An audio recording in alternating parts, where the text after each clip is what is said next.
I'm Peter Harnik. I'm director of the Center for City Park Excellence, which is a division of the Trust for Public Land. We look at parks not from the perspective of just a great park, but how the park can interact with the city and make it great. And parks are, people think parks are simple, parks are actually really complicated. We focus on so many different aspects of what makes for a great park. There's big parks, there's small parks, there's very environmental parks, there's very hardscapey parks that are plazas where people congregate. There's parks for preserving and protecting wildlife. There's parks for stimulating social interaction, music and talking and seeing unexpected things and bumping into friends. So parks are the communal gathering places of cities. Cities change all the time. And some people feel like, well, our city is all built out, so there's no room for any more parks.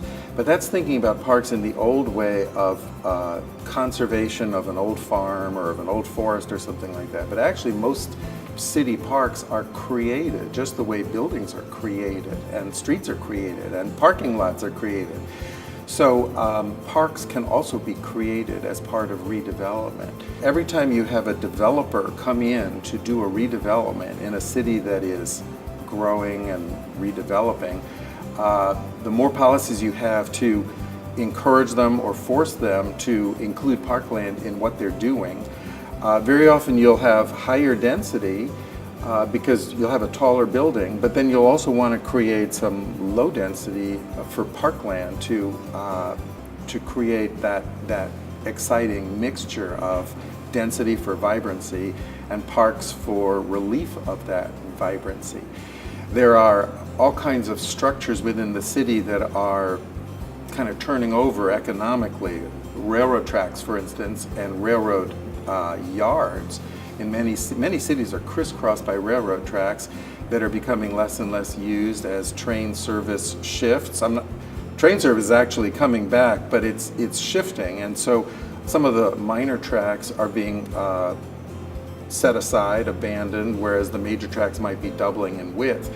So a lot of those minor tracks can become bike trails, which are parks. There's a whole new movement on rooftops, not just green roofs, but actually thinking about using rooftops as parks, public parks, so that it's green, but people can also get up there and use it, especially if it's on a public building, like a library or a post office or a school. One of the things that I'm actually really excited about are cities that are decking over freeways or portions of freeways to put a park on top of the freeway. You get rid of the gash that the freeway has caused in the fabric of the city. You get rid of the noise of the cars.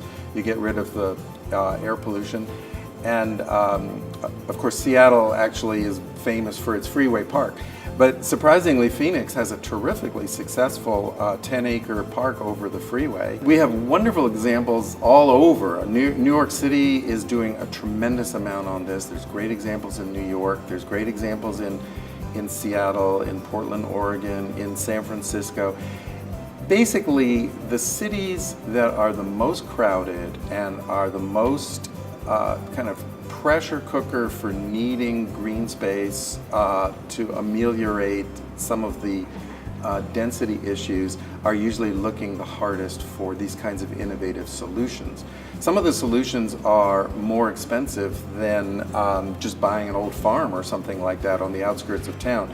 So you need to have the political will, which translates into the financial will, to make it happen and spend that little bit of extra money to make it occur. So having a plan that the city is committed to more parkland and that everything that happens has parkland in view. Not only the private developers, but if a government agency is going to be doing something, rebuilding a school, building a freeway,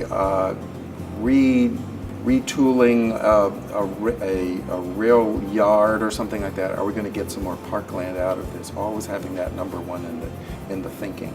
Parks and smart growth are just locked hand in hand. And the interesting thing is that in crowded places, that already have a lot of smart growth attributes, walkability and transit and things like that. We need parks to mitigate some of the stresses of crowded living. And in unsmart growth or future smart growth places, parks can be the node to be, we've all heard about transit-oriented development, but we're also talking about park-oriented development. Having parks as a node for people to live closer together, to say, okay, I'm giving up my yard, or I'm giving up my big yard for a little yard, but I want to have a park right nearby that I can run in, that I can have a community garden, have a plot in a community garden, that I can have a dog park to bring my dog out to, that I can have a playground. And so we see parks as being a very key part of the smart growth equation.